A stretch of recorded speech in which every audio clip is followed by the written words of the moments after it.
தமிழ்நாட்டில் நடைமுறைப்படுத்தப்படுகிற கல்வி ரீதியான திட்டங்கள் வேறு ஒரு மாநிலத்தில் ஏற்கனவே நடைமுறைப்படுத்தப்பட்டு விட்டது, அதைத்தான் நீங்க காப்பி எடுத்து பண்றீங்கன்னு ஒன்ன காட்டுங்க, தயவு செய்து காட்டுங்க. காலை உணவு திட்டம், இது என்ன பிரமாதம் பாரு, பீகார்ல ஏற்கனவே இருக்கு சொல்லு. மதிய உணவு திட்டம் தமிழ்நாட்டில் நடைமுறைப்படுத்துவதற்கு முன்னாலேயே அந்த ஊர்ல இருக்கு சொல்லு. மாணவர்களுக்கு மாதம் 1000 ரூபாய் சொல்லு, மாணவிகளுக்கு மாதம் 1000 ரூபாய் சொல்லு, இலவச பஸ் பாஸ் சொல்லு, சைக்கிள் சொல்லு, என்னத்த சொல்லுவ? என்ன கொடுத்த படிப்பை கொடுப்பதற்கு? இந்த அரசு வந்த பிறகு ஒரு பள்ளிக்கூட கட்டிடம் இடிந்து விழுந்து விட்டதுன்னு செய்தி வரும். உடனே முதலமைச்சர் என்ன தெரியுமா ஆணை போட்டாரு? பழுதான அத்தனை பள்ளி கட்டிடங்களையும் கணக்கெடுங்க. தமிழ்நாட்டில் நடந்துச்சுங்க, இதெல்லாம் நமக்கு தெரியல, இதெல்லாம் நம்ம பார்க்கிறதும் இல்ல. முதலமைச்சர் ஒரே ஒரு ஆணை, தமிழ்நாட்டில் பழுதடைந்திருக்கிற அத்தனை பள்ளி கட்டடங்களையும் கணக்கெடுங்க, அத்தனை இடிங்க.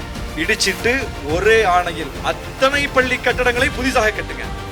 8000 வகுப்பறை கட்டிடங்கள் கட்டப்பட்டிருக்குதுங்க இந்த 4.5 ஆண்டு ஆட்சி காலத்துல. 8000 வகுப்பறை கட்டிடம். அந்த அளவுக்கு பள்ளி கட்டமைப்பை, கல்வி கட்டமைப்பை புதுப்பிச்சுக்கிட்டே இருக்கிறோம், நவீனப்படுத்திக்கிட்டு இருக்கிறோம். அதுல ஸ்மார்ட் கிளாஸ் கொடுக்கிறோம். இன்னைக்கு ஒரே ஆணையில எல்லா பள்ளிக்கூடத்துக்கும் திறன் வகுப்பறைகள், ஸ்மார்ட் கிளாஸ் தமிழ்நாட்டில் தான், வேற எங்க இருக்கு? அப்ப இந்த அளவுக்கு நாம ஸ்கீமுக்கு மேல ஸ்கீமை போட்டு அரசு நிதியை அவ்வளவா கொடுத்து கல்வியை வளப்படுத்தி மாநிலத்தை நலப்படுத்தி கொண்டிருக்கிறோம். நம்ம கிட்ட வந்து ஒரு கல்விக் கொள்கைன்னு சொல்லி ஒன்றை புகுத்தினால், அது பிற்போக்கானதாக இருந்தால், அது நம்மை விட பின்தங்கியாக இருந்தால் அதை எப்படி ஏத்துக்க முடியும்? எனவே நாம் அதை நிராகரிக்கிறோம்.